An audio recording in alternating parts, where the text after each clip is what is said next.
protection-wise. You're oversetting badly with that right leg. I mean, really bad. Time out, time out, time out! On middle screen, if it's not there, the ball goes in the nickel seats immediately. Ball, ball, ball, ball! Oh, no, no! Oh, I'm sorry, he's wrong. Yes, yes. Head coach of the Scottish Claymores, Jim Criner. Nice. Thank you very much for coming along, sir. Nice to see you. Thank you. You know, you're ruining my reputation as Gentleman Jim. Obviously, we struggled manfully to find a couple of bits where you was being slightly exuberant there, perhaps. Okay. That's your style, perhaps. That was restrained for That him. was laid back, was it? Right, okay, I trust you. Back on the island. Welcome back. What are you here for? Thank you. Well, this has been national player time. We have not only the senior national players, but we did something different this year in that we started the junior national trials as well. And the big purpose for this was to give me a chance to see what the future looks like in football in Great Britain. And I'm really excited, Mark. I feel very, very good about the quality of the players as well as the quantity of good young players. And I think you're going to be impressed with when we finalize it, the senior team next year. Excellent. So you've been very pleased with the trip. I mean, it's a relatively short one, but you've crammed a lot of good stuff in then, yeah? Yeah, most productive week or 10 days that I've had in November since I started coming over. Oh, great news. Excellent. Well, obviously, we'll be chatting about that a lot more later on. We'll see how the Scottish Claymores are going to go. But for now, we can switch our allegiance back to the NFL, and these are Week 11's headlines. And Jacksonville are anything but saintly as they go to 9-1, the NFL's best mark. The Lions can't touch Packer Corey Bradford. Brett Favre takes the matter in hand. The Rams sweep past the 49ers, who are struggling to find the right young quarterback. And the AFC East starts to unravel as the Colts and the Dolphins do the business. There you go, there are your bits and pieces from Week 11, and I suppose that's the most pointed bit, it Mike, there at the end. I thought you were the NFL's best mark. Well, clearly. But I will take second stage at this particular moment. Yes, it's just reached that stage in the season, hasn't it? The AFC is the one that's looking interesting. It's starting to shape up nicely. It really is, and the surprising results continue week in, week out. I mean, it may not be the best NFL season people can remember, but it's certainly one of the most interesting. That's right. We've sat here every week, Jim, and thought, wow, that shouldn't have happened quite that way. I mean, I know the form book is quite an important thing in these situations, isn't it? But it keeps it thrilling for the fan, doesn't it? Well, it really has. This has been the year of you know, the whatnots really coming to the front. Yeah. The way it should be. It's the way it should be. I like it that way. However, we're going to start with the big boys now because we're going to look at the first highlight package, starting with the AFC contenders. Ray Lucas nearly woke the ghost of Jimmy Hoffa as his 9-yard scramble for a touchdown put the Jets up 7-0 at home in the Swamplands to Buffalo in the second quarter. And Ray tossed Hoffa the ball after the score. Watch 24, Ray Mickens come flying in on the blitz and force a fumble from Flutie, which Eric Obogu filched from Fina to give the Jets a 14-0 halftime lead. The Bills were down 17-0 before Flutie hit Jay Reamer-Smud to set up Buffalo's only touchdown of the day. Then Air Flutie put his 5'9" body into orbit to find Peerless Price for a third-quarter touchdown, but that was all the Bills got as the Jets won 17-7. Another solid day for Ray Lucas. The story was the Jets' D stopping Buffalo on the ground, forcing Flutie into 40 flings, and Bill Parcells gave the D its due. I'm really proud of them. That's about as proud as I've ever been of a team, or it's certainly been a long time. That's a good team we played today, fellas. Really is. So we'll see what happens now. We got a few more nicks and see what we can do. This is the only team that really kicked our ass.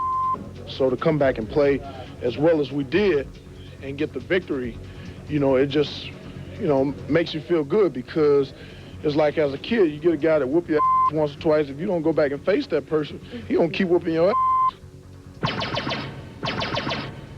In Miami, a little Dolphin razzle-dazzle went wrong, and Chad Eaton recovered for the Patriots. Then Terry Allen's 6-yard run put New England up 7-0. Trailing 10-3, Damon Heward, late of NFL Europe, scrambled and found Arondi Gadsden, late of Arena Football, to tie the score at 10, and Heward was happy. Gadsden gave Ty Law a little bump and run, and Miami took a 17-10 lead in the third quarter. Again, Heward was happy, but later in the game, he'd go out with a broken nose. Drew Bledsoe was intercepted 5 times, most crucially by Terrell Buckley in the third quarter, which gave Miami great field position. That interception set up J.J. Johnson's plunge and extended the Dolphins' lead to 14 points. Last week it was tuna that the Patriots got sick on. This week it's dolphin. Still in the third, Bledsoe gets rid of it quick. It still goes a long way, 68 yards to Sean Jefferson to cut Miami's lead to 7. But the Dolphins went on to win 27-17. New England had 103 yards rushing, but only ran the ball 18 times. 5 sacks and 5 picks was the story of the game. When the ball's in my hands, it's my responsibility to take care of it. And when I turn it over 5 times, we got no chance. And that's simply the story of this game. We run out of time. We lose too much ground here. We won't have a shot at these guys at all, the other people in our division. So this was an enormous opportunity for us to get back in one game's time, and we didn't get it done today. And it's very disheartening for us. But what do we got to do about it? We have to go rally back and go get Buffalo and see if we can get ourselves a win and get back going again. The Colts' Edgerrin James is looking like a shoo-in for Offensive Rookie of the Year. He ran for 152 yards and 2 touchdowns on 22 carries against the Eagles. Both TDs, including this 62-yarder, came in a 17-point Indianapolis first quarter. The hapless Eagles treated their home fans to 5 turnovers from rookie quarterback Donovan McNabb, 2 picks and 3 fumbles. Peyton Manning made the Eagles pay with a 5-yard touchdown pass to Marvin Harrison. It was 27-0 and still lots of time to go in the first half. It was 30-3 when Manning hit Terrence Wilkins for an 80-yard touchdown just 2 minutes into the second half, and Wilkins could have leapt all the way to New Jersey. Manning's 3rd touchdown pass of the game went to Edgerrin James. This was James's 3rd touchdown of the game as well. It's time to break up the Colts. Backup quarterback Steve Walsh was intercepted by Brandon Whiting. The ball's knocked down. Whiting comes up with it, and he goes 32 yards for an Eagle touchdown, but it's too little, too late. The final score, 44-17 Colts. Berlin Thunder kicker David Akers hit a 48-yard field goal for the Eagles. That was their highlight. Moving to the AFC Central, Steve McNair wants to reclaim the air part of his name. He hits Chris Saunders for 46 yards. That puts the Tennessee Titans in scoring position. But then Air McNair was back to the ground, and he folds his way into the end zone for a 7-0 lead. Time for the Steelers to play Bus Our Us. Jerome Bettis rumbling 35 yards to set up a score. And then Cordell Air Stewart tied the game at 7 with an 18-yard touchdown to rookie Troy Edwards. Edwards put 6 on the board, but they're going to take away 1 point for missing the dunk after the catch. McNair put the Titans up by 7, still in the first, and if you're going to call him Air McNair, it's because he's flying through the air. Then the defenses took over. The Titans turned out on top, triumphing 16-10, and there's no O in either Pittsburgh or Tennessee.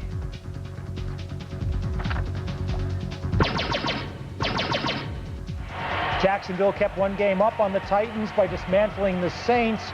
Watch punter Tommy Barnhart join the tackling Hall of Fame as Reggie Barlow starts the ball rolling on a 74-yard punt return for a touchdown. Billy Joe Tolliver again dove in the end zone to tie the game, but Mark Brunell hit Damon Jones to put the Jags back on top in the first. Ricky Williams got his first NFL TD on a 19-yard run. That tied the score at 14 all. It was tied at 17 at the half. With the Jags up by 7, Jimmy Smith got 46 of his 220 receiving yards, pulling in this TD from Brunell and making it look exciting. The Jags went up 31-17. Smith had a slow start to the year, but he was all wound up this week. The Jags went on to win 41-23.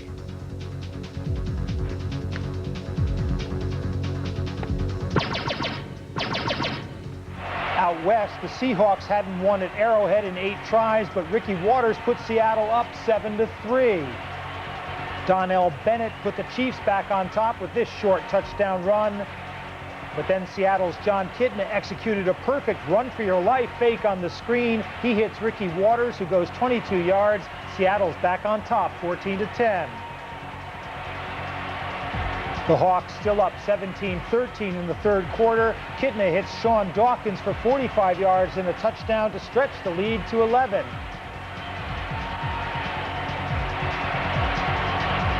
But Donnell Bennett again closes the gap with his second touchdown run of the day. But Ricky Waters one-ups Bennett. He gets his third touchdown of the game. It puts the game away, 31-19. The Seahawks win in Kansas City. Waters had 107 yards rushing, 4 catches for 67 more, and the former Scottish Claymore linebacker James Logan checked in with 8 tackles. There you go, so Seattle going nicely still, and but we step back to the Miami game there, Mike.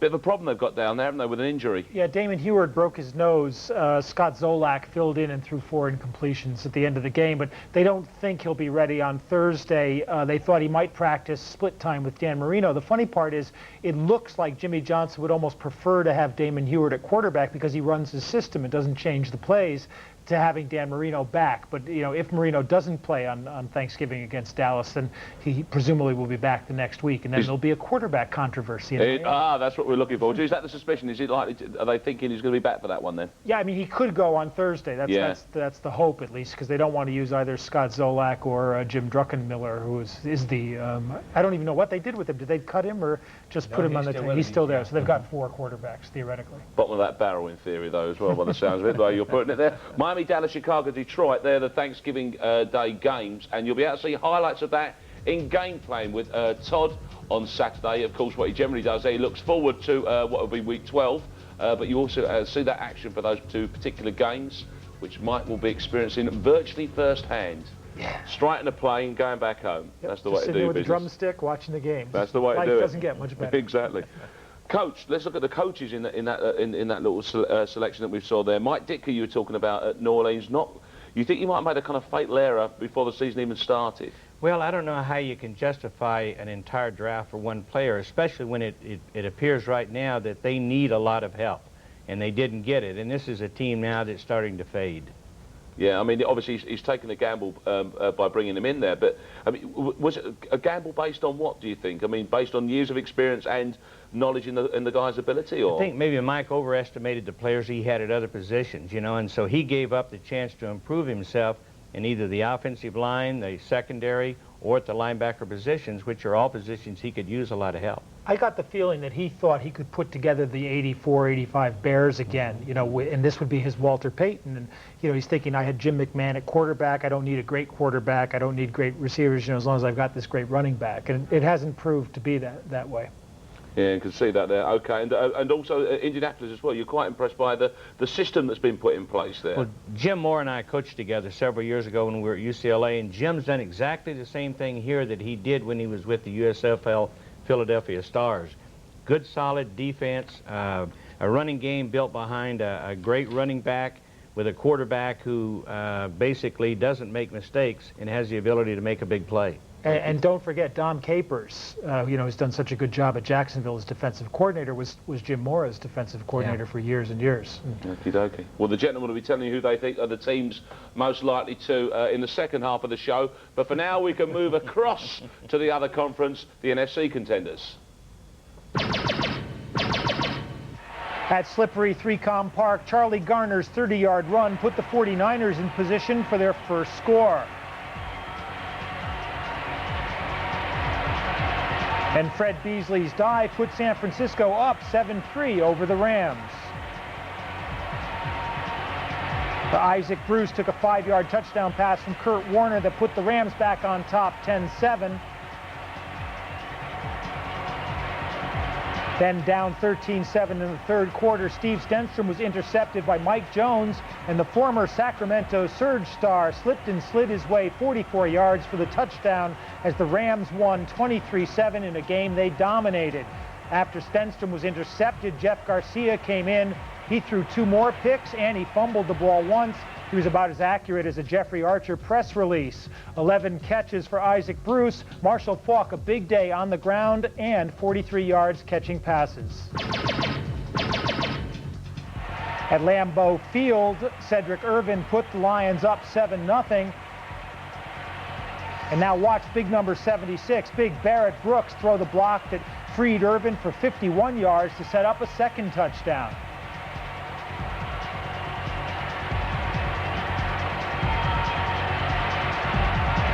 Gus Farad hit his Jermaine man, Jermaine Crowell, for 14 yards. The Lions were up 14-6. But Dorsey Levens brought Green Bay back within 2 with this 1-yard run. It was 17-12 when Brett Favre hit Corey Bradford for 17. Bradford getting one hand on the ball like a center fielder, and the Pack had their first lead of the game. They went on to win 26-17, and before Favre is jumping for joy, there was bad news for the Pack. Antonio Freeman out with a concussion, and tackle Ross Verba, their best lineman, tore his ACL, out for the season. In Arizona, Emmitt Smith was playing with a cast on his right hand, but this 21-yard run put the Cowboys in position to take the lead. Jason Garrett hit David LaFleur from 11 yards out, and we'll spare you any shots of Brill Garrett celebrating in the stands. Trailing 7-3 in the third, downtown Dave Brown hit David Old Mr. Boston to put the Cardinals in position to score. After a great play fake, Brown then hit Rob Moore for a 21-yard touchdown to give Arizona a 10-7 lead, and Mr. Instant Offense was jumping for joy. Late in the fourth quarter, the Cardinals stopped Dallas on 4th down. That tackle preserved their 13-9 victory. And check out the stats. Both quarterbacks threw 29 times. Garrett had 3 more completions. Brown had 4 more yards, and the Cowboys wasted a great gutty performance from Emmitt Smith. The NFC East focus moved to Washington, where Stephen Davis put the Skins up 7-0 in the first quarter. Davis got 49 of his 183 yards rushing on this play, which set up a Skins field goal. They led 10-6 at the half. With Kerry Collins coming on for concussed Kent Graham, I wonder how they could tell. Disaster was inevitable, and Marco Coleman went 42 yards for a touchdown to put the Skins up 20-6.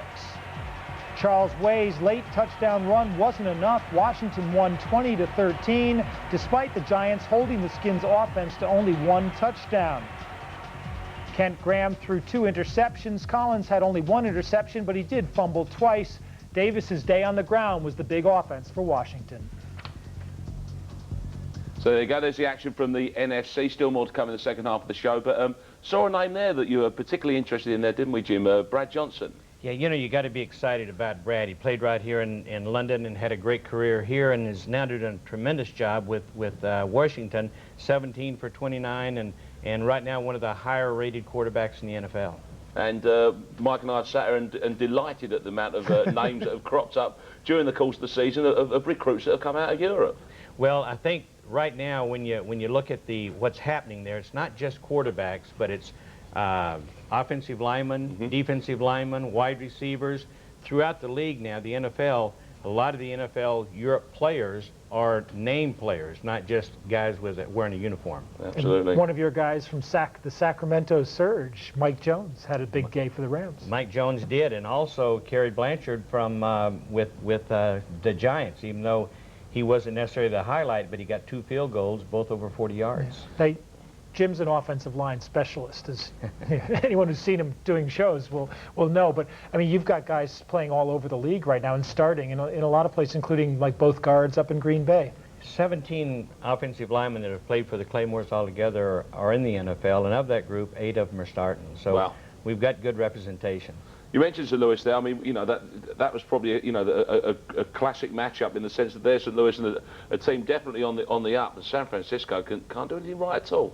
No, they're a team that's on the decline and is throughout their football team. You know, it's not just the quarterback position is not playing well. You know, the receiver positions aren't playing well, the offensive line's not playing well, and the secondary is horrible. You know, on the other side of the football, the other team, my old buddy Dick Vermeil is doing a super job. And I tell you what, he's doing exactly now what he did when I coached for him at UCLA. Everything's UCLA now, you know. That's where it all started, was it, Jim? I understand. Everything's UCLA. Yeah, but it's you know, the San Francisco is your classic stuff. This is the wave of the future in the NFL, because this is what the salary cap and the free agency is going to do to more and more teams. It's particularly bad in San Francisco because they've had front office problems as well. And of course, at a club with that kind of tradition, it's gonna be even more apparent than it would be perhaps elsewhere, wouldn't it? With that. Oh, no question, especially after the many years of great success that they had, and also the big names that they brought back. You know, they brought Walsh back as general manager, and so they were hoping to keep that tradition alive, and unfortunately let the team get old. Absolutely, yeah. All going horribly wrong before our very eyes. There'll be more action from Week 11 when we come back. Back after the break, more chat as well. Plus, also, we'll be chatting a bit more about NFL Europe. See you in a couple of minutes.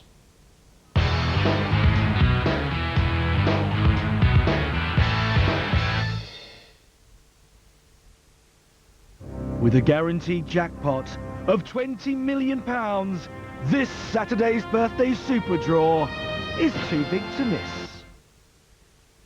Super? Smashing? Great! Look at what you could have won!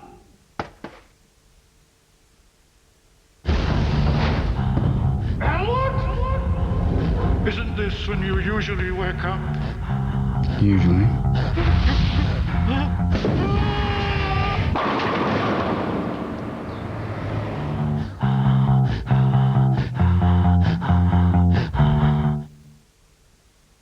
If you're single, or even if you're not, you'll always be welcome at the Singles Bar. People call in every day looking to chat, get a date, or perhaps something more. You'll find the Singles Bar on 09069 12 13 12. And we have thousands of callers every day looking for fun. So why don't you join me on 09069 12 13 12. Call us now. I try on new clothes before I decide whether to keep them. So why not a new hair color? New revolutionary Viva long-lasting color features the on-off system. Color on for fabulous color, and now for the first time the unique remover off lets you take out that color anytime you want. Wella, beautiful hair needs an expert.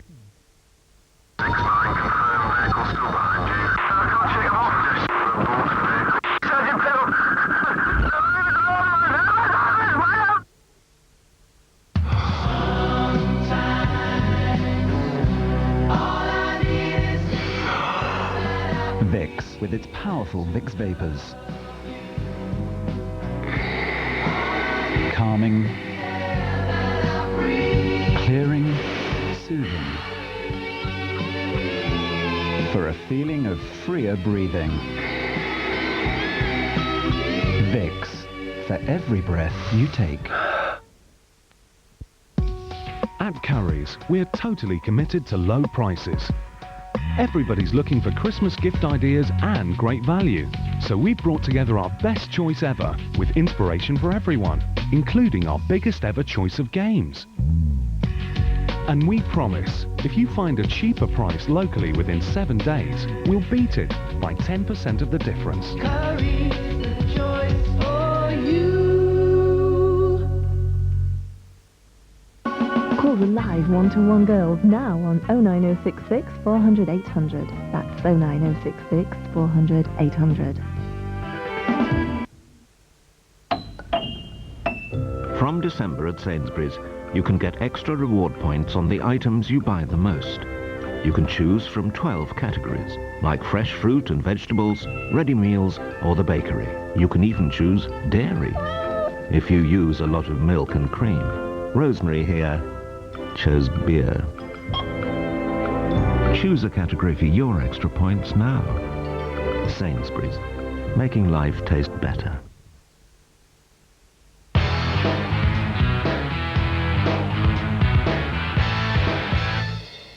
Welcome back to our Week 11 roundup. As you can see, Mike and I have acquired ourselves an expert. Finally. And about time, too. Exactly, that's right. It's only 11 weeks and we decided to work that one out for ourselves, didn't we? Jim Criner, Scottish Claymores head coach, and we're going to be chatting about the Claymores a little bit later on. But first, let's round up Week 11 in the NFL. In Tampa, Warwick Dunn must have felt Trent Dilfer was playing too well. He let the ball go through his hands. Eugene Robinson held on like it was an undercover cop. Tim Dwight moved to tailback, and he goes 8 yards for the touchdown, and Atlanta are in the lead 7-0. Rookie Martin Gramatica hit 4 field goals for Tampa, one from 50 and this one from 53 yards out to give the Bucs a 12-10 lead in the fourth quarter. And boy, are kickers easy to lift. Now, they called this play an interception by Donnie Abraham, but it looks more like Ken Oxendine gives Abraham the ball to keep from getting hit. That was Tampa's only touchdown of the game. No TDs from TD Trent Dilfer, but it sealed a 19-10 win for the Bucs. And Dilfer with one of his old-fashioned TD kind of games. Turnover Trent with 1 interception. The Carolina Panthers were in Cleveland, and William Floyd had them up 10-3 in the second quarter. Now, when Steve Berline avoids turnovers, the Panthers put points on the board. That pass to Wesley Walls gave them a 17-3 lead at the half. Berline's dink to Brian Kinchin made it 24-3 in the third quarter. And then William Floyd's second touchdown plunge of the day had the Panthers up 31-3. It was garbage time by now. Terry Kirby got 1 touchdown back for the Browns. And then Tim Couch hit Darren Chiaverini for another, but that wasn't nearly enough as the Panthers went on to win 31-17 over the Browns. Carolina had Tim Biakabatuka back. He got 93 yards on the ground. Berline, 2 touchdowns, no picks, and that was the key for Carolina.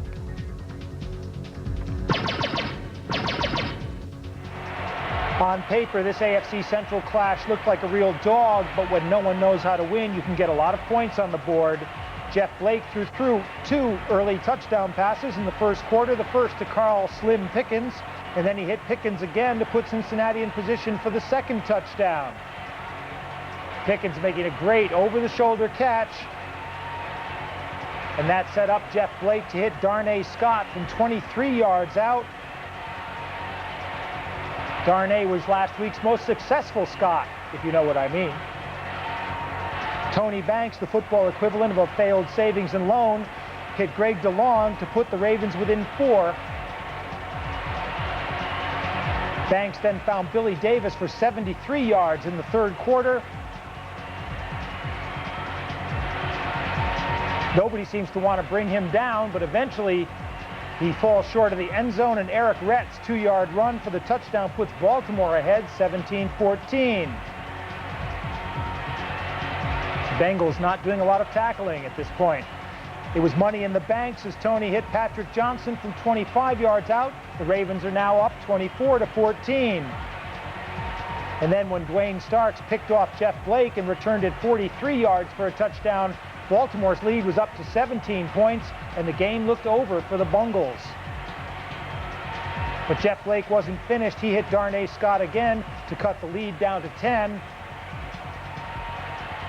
And then rookie Craig Yeast showed the fancy footwork that made him Tim Couch's favorite weapon at Kentucky University. He takes the punt back 86 yards for a spectacular touchdown.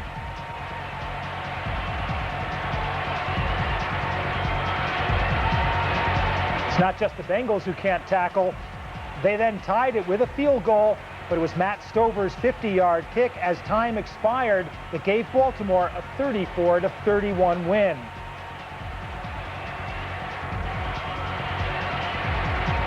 And you know those horror movies where the zombies come out of the grave and they do whatever they're told, only they do it really slowly? That's the Cincinnati Bengals.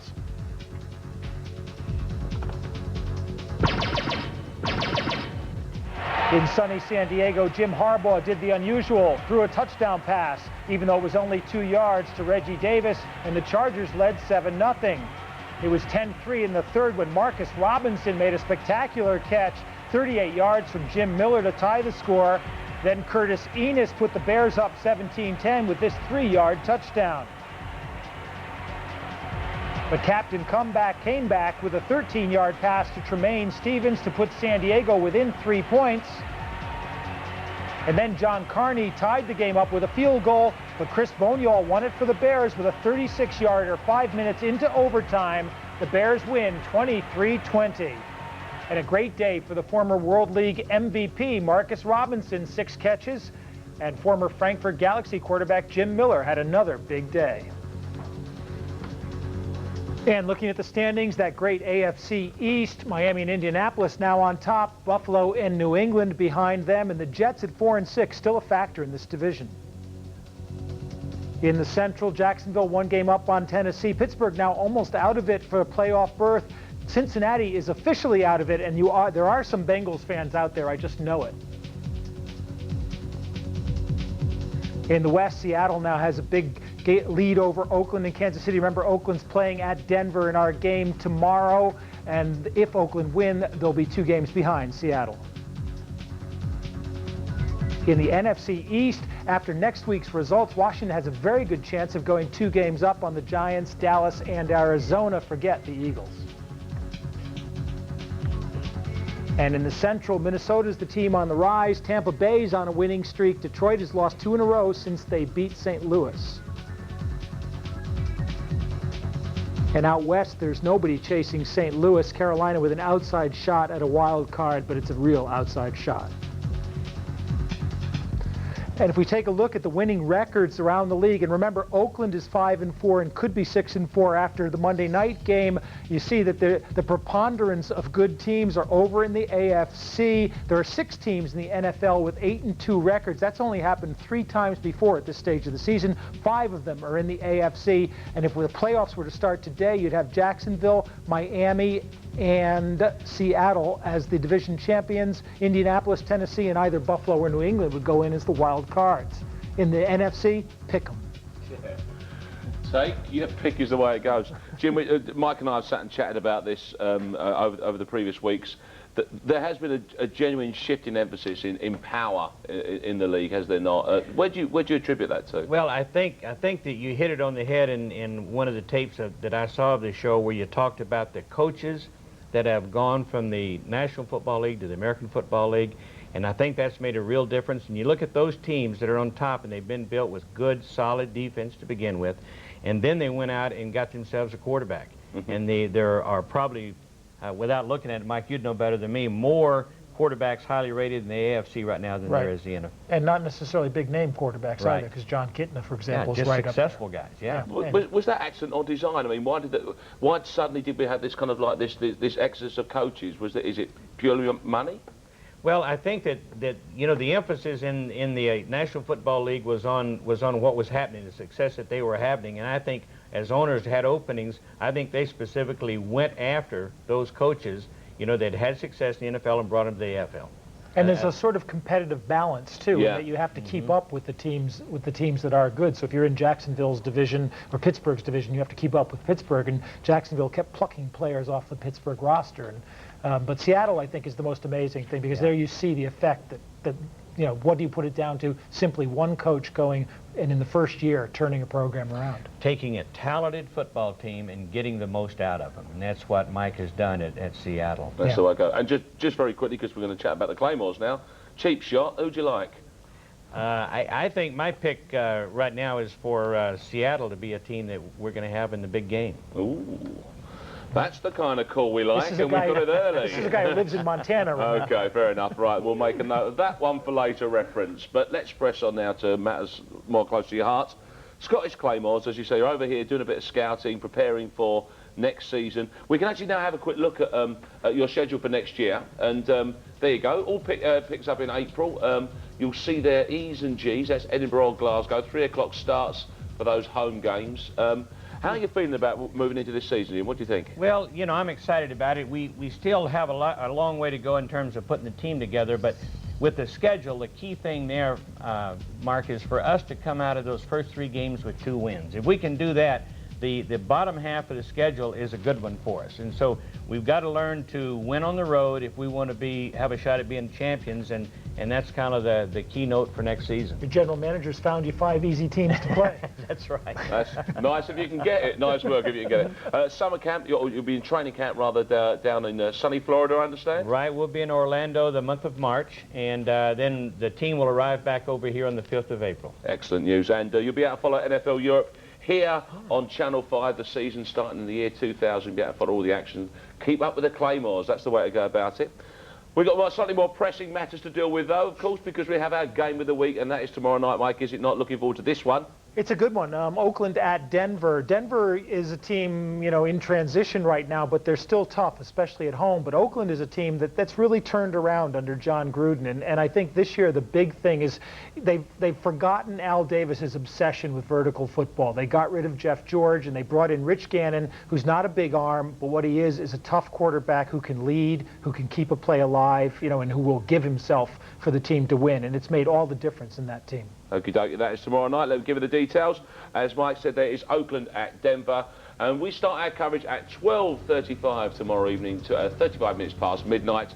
Oakland at Denver. And once again, Jim, we're looking at a situation here of a team in a rapid decline after major success, and a team that's kind of looking like they're getting their act together. Well, you know, I think Mike hit on the key there, is that John Gruden has taken and built that team around his quarterback. You know, and that's the key to the reason why they're successful, let alone the fact that the starting left tackle is a Scottish Claymore.